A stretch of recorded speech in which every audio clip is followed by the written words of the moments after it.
आज हम जिस टॉपिक के बारे में बात करने जा रहे हैं उसका नाम है स्विच स्टेटमेंट। स्विच स्टेटमेंट का मतलब क्या होता है कि स्विच का मतलब ही होता है हमारे घर में कि जो स्विच होता है वो एक टर्मिनल को दूसरे टर्मिनल से जोड़ता है, तभी हमारे फैंस ये लाइट वाइट सब चलती है। अब सी प्रोग्रामिंग के अंदर हम देखते हैं कि स्विच स्टेटमेंट क्या काम करता है। स्विच स्टेटमेंट ये काम करता है कि जो एक कोड होता है वो दूसरे कोड से जुड़ा हुआ होता है, उसके अंदर ही वो रन होता है, एग्जीक्यूट होता है।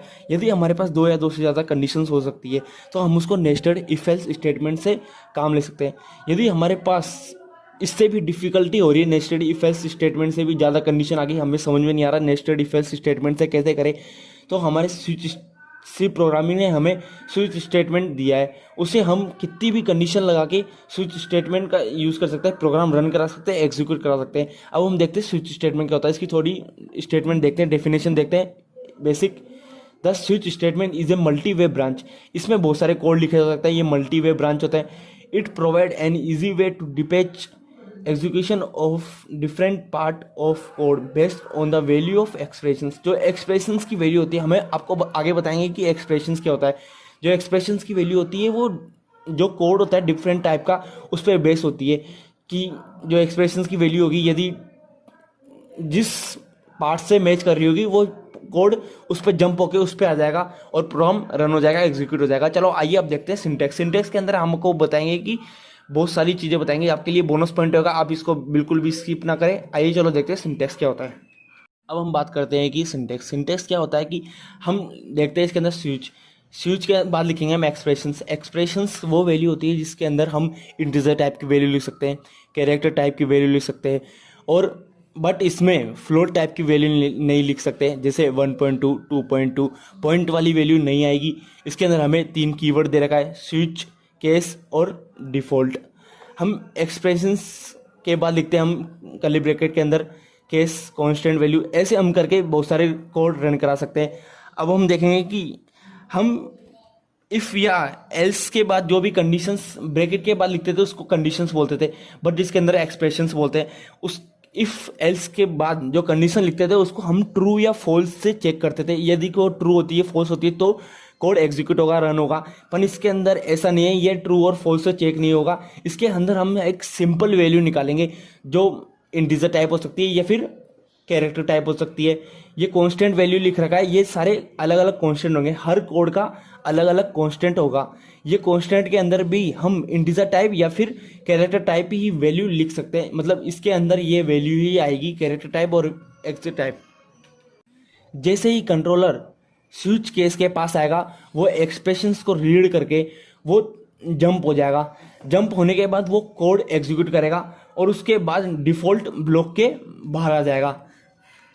कंट्रोलर एक्सप्रेशंस के बाद आके जंप हो जाएगा। जंप होने के बाद जो एक्सप्रेशंस की वैल्यू का रिजल्ट जो आएगा वो मान लें हमने कोड 2 के अंदर रिजल्ट आया, कोड 2 के अंदर रिजल्ट आने के बाद जो कोड 3, 4 और डिफ़ॉल्ट कोड है वो जो जिसके ऊपर कंट्रोलर जंप करके आएगा उसके बाद वाली सारी वैल्यू एग्जीक्यूट हो जाएगी, रन हो जाएगी बिना उसकी कांस्टेंट वैल्यू को रीड करे। यदि हम चाहे कि कोई एक ही कोड एग्जीक्यूट हो, इसलिए हम सभी कोड के आगे एक ब्रेक सेमीकोलन लगा देते हैं। हमने सभी कोड के आगे ब्रेक सेमीकोलन लगा दिया, ब्रेक सेमीकोलन लगा दिया सभी कोड के आगे। इस ब्रेक सेमीकोलन का मतलब है कि जो स्विच का कंट्रोलर आएगा, यदि एक्सप्रेशंस का रिजल्ट मान लो कोड 1 आया तो वो ब्रेक स्टेटमेंट को रीड करके वो टर्मिनेट हो जाएगा और उसके बाद वाला कोड एग्जीक्यूट नहीं होगा। जो कोड 1 एग्जीक्यूट होकर वो स्टेटमेंट के बाहर आ जाएगा और प्रोग्राम एग्जीक्यूट कर देगा, रन कर देगा। ये लूप नहीं है, ये रिपीट भी नहीं हो रहा, ये सिर्फ ओनली 1 टाइम एग्जीक्यूट होगा। आइए चलो देखते हैं इसका बेसिक प्रोग्राम। बेसिक प्रोग्राम के अंदर हम देखेंगे कि वोवेल्स क्या होते हैं। वोवेल्स का मतलब है कि ए, ई, आई, ओ, यू कैसे प्रिंट कराते हैं स्विच स्टेटमेंट के अंदर। हम इसमें देखेंगे कि vowels using switch statement. Switch statement के अंदर वोवेल्स का क्या काम है। वोवेल्स का मतलब होता है कि ए, ई, आई, ओ, यू, हम इनको कैपिटल में लिख सकते हैं, स्मॉल में भी लिख सकते हैं, और जो बाकी के बचे हुए होते हैं उसको कॉन्सोनेंट बोला जाता है। अब हम देखते हैं प्रोग्राम करा के। प्रोग्राम के अंदर हम लिखेंगे 2 एडर फाइल्स, फिर इसके अंदर लिखेंगे हम इंटमैन। इंटमैन के बाद हम कर्ली ब्रेसेस लगाएंगे। कर्ली ब्रेसेस के अंदर आके हम कैरेक्टर की वैल्यू डिक्लेयर करेंगे, कोई भी कैरेक्टर की वैल्यू। हमने इसमें आपको बताया था कि कैरेक्टर या इंटीजर दोनों की वैल्यू आ सकती है, बस फ्लोट की नहीं आ सकती। फिर प्रिंट एफ के बाद हम लिखेंगे एंटर ए कैरेक्टर, ये कोई भी यूजर को मैसेज दिया जाता है। फिर स्कैन एफ के बाद हम लिखेंगे कोई भी पर्टिकुलर लोकेशन रिप्रेजेंट कराता है स्कैन एफ। फिर स्विच स्टेटमेंट के बाद, स्विच के बाद जो लिखी जाती है उसको एक्सप्रेशंस बोला जाता है। एक्सप्रेशंस के अंदर हम इंटीजर टाइप या फिर कैरेक्टर टाइप वैल्यू लिख सकते हैं, इसमें हमने कैरेक्टर टाइप वैल्यू लिखी है।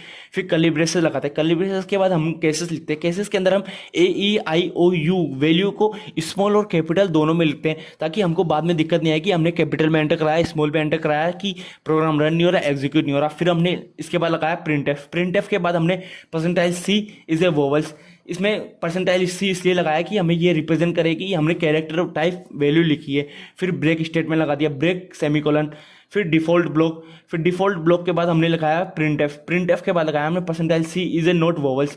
यदि ये केसेस की वैल्यू एक्सप्रेशंस के वैल्यू के साथ मैच नहीं हो रही हो तो जो कंट्रोलर है वो डिफॉल्ट ब्लॉक के अंदर आ जाएगा और प्रोग्राम रन हो जाएगा, एग्जीक्यूट हो जाएगा। यदि इसके अंदर केसेस के अंदर एक्सप्रेशंस की वैल्यू मैच हो रही हो तो प्रोग्राम कैसे रन होता है, आइए चलो देखते हैं। ये हमारा प्रोग्राम रन हो चुका है, एग्जीक्यूट हो चुका है। एंटर एक कैरेक्टर के अंदर हम डालेंगे ए वैल्यू डाली, फिर एंटर दबाया, एंटर ए इज वोवल्स, इसमें शो कर रहा है ए इज वोवल्स। अब हम इस कैपिटल में भी डाल के देखते हैं, हमने कैपिटल वैल्यू डाली ए, फिर ये देखते हैं ये कैपिटल में भी शो कर रहा है ए इज वोवल्स। अब हम कोई और दूसरी वैल्यू डाल के देखते हैं, अब हम इसके अंदर डाल के देखते हैं बी ये शो करेगा कि वोवल से कॉन्सोनेंट है। अब हम देखेंगे कि इसके अंदर B is not vowels, B vowels नहीं है। ये हमारा प्रोग्राम रन हो चुका है। आपको वीडियो पसंद आए तो लाइक करें, शेयर करें, सब्सक्राइब करें, और आपकी कोई भी डिफिकल्टी हो, प्रोग्राम के अंदर कुछ भी समझ में नहीं आ रहा हो तो हमें कमेंट करके जरूर बताएं, और जो पिछली वीडियो है वो आई बटन के अंदर जरूर देखें। Thank you.